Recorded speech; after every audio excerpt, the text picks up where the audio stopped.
रिश्वत खाते हैं, ये चोर हैं, और इनका असली जो बाप है वो एमडी है, वो ही सबसे बड़ा चोर। एक हफ्ते में इन्होंने हमारा काम किया, एक हफ्ते में हमारे साथ कोई डील की, हमारे मुतालबात को माना तो ठीक है, अगर नहीं माना तो अगले हफ्ते 7 दिन के बाद आप देखेंगे हमारी पंचायत में 600 से 700 घर हैं, सभी रोड में आएंगे, सभी रोड को ब्लॉक करेंगे और भूख हड़ताल पर रहेंगे जब तक ना सीएम यहां तक पहुंचेगा, जब तक ना एडमिनिस्ट्रेशन हमारी बात सुनेगी।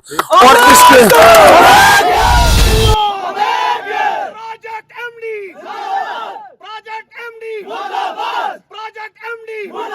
हमारी मांगे पूरी करो, हमारी मांगे पूरी करो, साडा हक गरीब का खून पीने वालों पर, गरीब का खून पीने वालों पर आवाज दो, आवाज दो।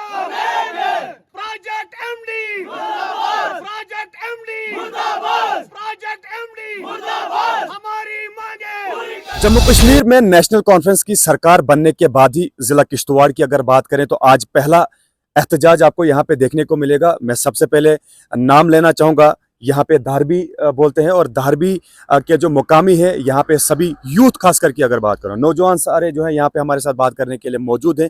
हम तो यहाँ पहुँचे हैं, लेकिन ये लोग यहाँ पे जमा क्यों हुए हैं ये इनसे जानने की कोशिश करेंगे। और एक बार फिर से बताना चाहूँगा कि जम्मू कश्मीर के अंदर नेशनल कॉन्फ्रेंस की सरकार बनने के बाद जिला किश्तवाड़ का पहला एहतजाज पडियारना में धारबी के अंदर होने जा रहा है।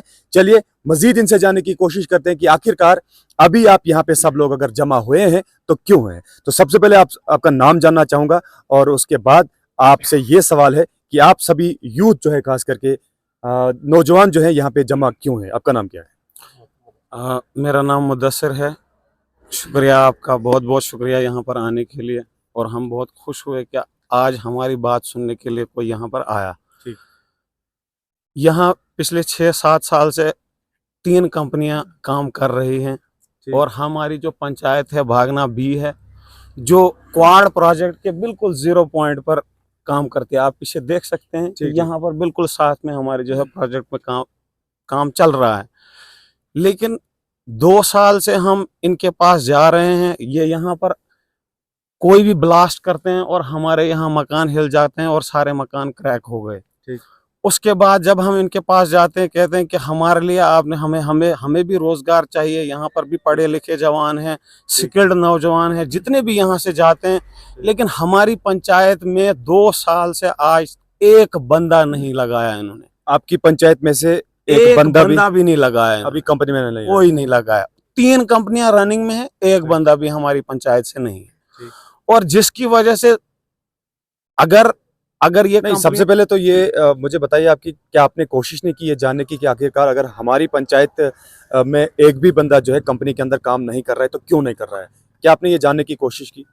हम बहुत बार गए, बहुत बार प्रोटेस्ट भी किए, लेकिन हमारे प्रोटेस्ट को दबाया गया, हमारे प्रोटेस्ट को अहमियत नहीं दी गई।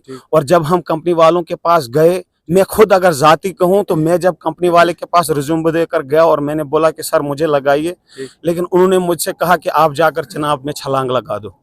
आज से पहले कितनी बार आपने प्रोटेस्ट किया और ये किसने कहा कि आप चुनाव में छलांग मारो? कंपनी के ऑनर्स ने, जो कंपनी के यहाँ इन्होंने ओहदेदार रखे हुए हैं, उन्होंने मुझसे क्यों बोला गया? वो इसलिए कहा गया कि यहाँ पर हम किसी गरीब की सुनाई नहीं जाता। वो कहते हैं जाओ लेटर लेकर आओ, फिर हम आपको लगाएंगे। एक गरीब इंसान जिसका हक है सिर्फ वोट देना, वो कहाँ जाएगा उनको ढूंढने के लिए कि आप हमको लेटर दे दो। और जब हम जाते भी हैं तो वहां हमें एंट्री नहीं दी जाती थी। और पहली बार 2 साल में ये पहला प्रोटेस्ट नहीं है हमारा। यहाँ हमने 10-10 दिन बंद किया, 5-5 दिन बंद किया, 100 बार। ये मेरे पास एप्लीकेशन है, आप देख सकते हैं, जो हमने इससे पहले यहाँ पर हमने प्रोटेस्ट किया। ये एप्लीकेशन हमारे पास है। ये एप्लीकेशन जो है किसको दी थी आगे? ये हमने तहसीलदार को दी, तहसीलदार के बाद हमने पुलिस पोस्ट को दी यहाँ पर कि हम प्रोटेस्ट कर, लेकिन हमारी सुनवाई, क्योंकि हमारा तो जो रिप्रेजेंटेटिव है वो हमारा इस वक्त तहसीलदार था, लेकिन हमारी बात किसी ने सुनी नहीं। और उसके बाद हम फिर आज मजबूर होकर हम फिर दोबारा यहाँ सड़कों पे आए। क्यों? क्योंकि हमें लगा कि अब हमारी बात कोई सुन सकता है। यहाँ पर अंधा कानून चलता था, ब्लड जिस तरीके से लोग, आप मुझे बताएं, जो यहाँ से यहाँ 0 पॉइंट पर हमें यहाँ जो धमाका होता है या कोई एक्सप्लोजन फटता है, कल मुझे एक बंदे ने फोन किया कि यहाँ सीए से एक लड़का मर गया। आप मुझे बताए वो किसकी वजह से वो मरा? वो मरा ड्यू टू द एक्सप्लोजन। जो एक्सप्लोजन से गैसेस निकलती हैं, जो टनल से गैसेस निकलती हैं, वो हवा में आप बाहर देखें, हम यहाँ ना सुगाड़ी लगाने के काबिल रहे, ना यहाँ काश्त करने कारी करने के काबिल रहे, ना हमारा फ्रूट, ना हमारा फल, ना हमारी सड़कें, सारे रिसोर्सेज हमारे खत्म हो चुके हैं। 2 साल से आपने खुद कहा कि हमने प्रोटेस्ट किए, तो प्रोटेस्ट में आपने डिमांड क्या की? एडमिनिस्ट्रेशन के सामने तो आप गए होंगे, और एडमिनिस्ट्रेशन को क्या बताना चाहेंगे? कौन सी डिमांड्स आप बताना चाहेंगे इस वक्त, जो प्रायोरिटी बेस्ड, जो आपको लगता है कि ये डिमांड्स हमारी फुलफिल होनी ही चाहिए? देखिए, हमने उनसे सिर्फ उस वक्त ये मुतालबे किए कि सबसे पहले आप पंचायत, हमारी जो पंचायत है वो 0 पॉइंट पर है। यहाँ पे जितने भी स्किल्ड लड़के हैं, पढ़े लिखे लड़के भी हैं, उनको आप कंपनी में एडजस्ट करें, नंबर 1। नंबर 2, हमने उनको ये कहा कि जो हमारे मकान डैमेज हुए हैं उनको रेनोवेट किया जाए, क्योंकि जब हमें सरकार फैसिलिटीज दे रही है, जब हमें, क्योंकि जब पकड़ डूल का यहाँ पे इनॉग्रेशन हुआ था, खुद मोदी जी ने कहा था कि 20 करोड़ रुपए सालाना आपको हेल्थ डेवलपमेंट एंड एजुकेशन के लिए आपको मिलेगा, और 6 साल अफगान कंपनी को रनिंग में हुए 5500 करोड़ रुपए का 5500 करोड़ रुपए का प्रोजेक्ट था, जिसकी टोटल जो कास्ट में से 5% इनको जो है इसमें करना था, इन्वेस्ट करना था। लेकिन मुझे बताया अफगान कंपनी ने आज तक कौन सा स्कूल, कौन सी रोड, कौन सा हॉस्पिटल इन्होंने हमें दिया। अगर टोटल कास्ट की बात करें, कम से कम 225 करोड़ रुपए वो बनता है अभी तक का। लेकिन आप मुझे बताएं उन्होंने कौन सा 1 रुपए का काम हमारे लिए किया? मैं आपसे आखिरी सवाल जानना चाहूंगा, मीडिया के जरिए से आप अपनी आवाज जो बुलंद करने जा रहे हैं, आगे अथॉरिटीज तक पहुंचाना चाहते हैं, तो वो कौन सी बात है जो बात आप डिस्ट्रिक्ट एडमिनिस्ट्रेशन तक पहुंचाना चाहते हैं, हायर अथॉरिटीज तक पहुंचाना चाहते हैं, सरकार को बताना चाहते हैं? देखिए, मैं अपनी एडमिनिस्ट्रेशन, मैं अपनी सीएम साहब को, मैं अपने गवर्नर साहब को, इन सब को मैं ये बताना चाहता हूं कि बहुत हो चुका, अब हम थक चुके हैं। अब हम थक चुके हैं प्रोटेस्ट कर करके, अब हम थक चुके हैं उनके सामने जा जाके, और हमारा अब फाइनल ये है कि अगर इन्होंने 2 दिन में हमारा मसला किया, हम इनको, अगर ये ज्यादा टारगेट, हम इनको 1 हफ्ता भी दे सकते हैं। अगर 1 हफ्ते में इन्होंने हमारा काम किया, 1 हफ्ते में इन्होंने हमारे साथ कोई डील की, हमारे मुतालबात को माना, तो ठीक है। अगर नहीं माना तो अगले हफ्ते 7 दिन के बाद आप देखेंगे हमारी पंचायत में 600 से 700 घर हैं, सभी रोड में आएंगे, सभी रोड को ब्लॉक करेंगे और भूख हड़ताल पर रहेंगे, जब तक ना सीएम यहां तक पहुंचेगा, जब तक ना एडमिनिस्ट्रेशन हमारी बात सुनेगी।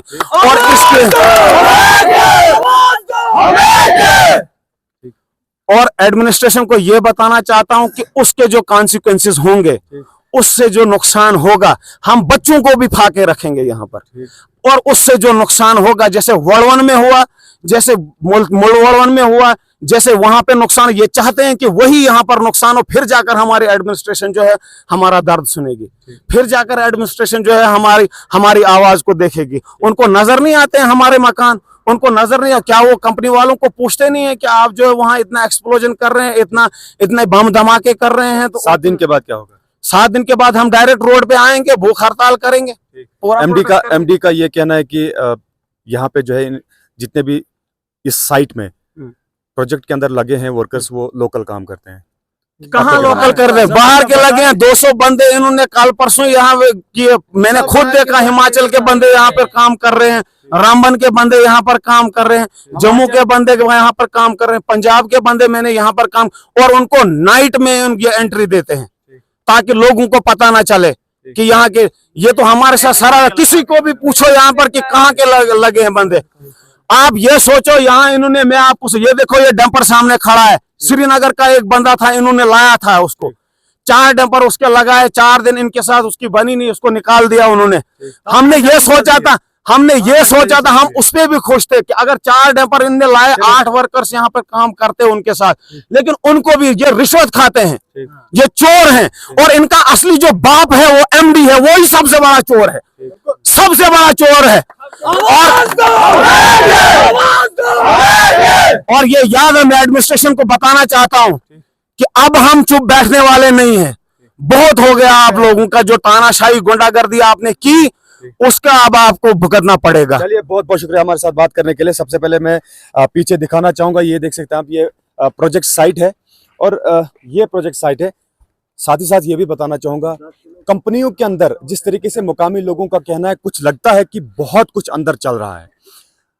और ये भी कहना चाहूंगा कि अगर इसी तरीके से लगातार लोग सामने आए तो कंपनियों के अंदर जो मामला कुछ ऐसे हैं जो दिखते नहीं है वो भी सामने आएंगे। ये मैं प्रिडिक्ट करता हूं, इस तरीके से मैं बताता हूं कि जिस तरीके से लोगों के चेहरे हैं, जिस तरीके से लोगों की एक्टिविटीज है, कहीं ना कहीं ऐसा लगता है कि आने वाले काल में अगर लोग इसी तरीके से सामने आए, मैं प्रोवोक नहीं करता हूं बल्कि मैं बता रहा हूं, जिस तरीके से हमने भी कुछ जो चेहरे पड़े तो लगता है कंपनियों के अंदर का जो हाइड चीजें हैं, जो छुपी हुई चीजें, वो भी सामने आ सकती हैं। लेकिन सबसे बड़ी बात यह है कि आप देख सकते हैं साथ में यहाँ पे प्रोजेक्ट साइट और लोगों के यहाँ जितने भी नेचुरल रिसोर्सेज हैं वो पूरी तरीके से खत्म तो हो चुके हैं। और लोगों का कहना है, मुकामी लोगों का कहना है कि 500 से लेकर 600 घर है यहाँ पे, एक घर का भी कोई भी मुलाजिम नहीं है।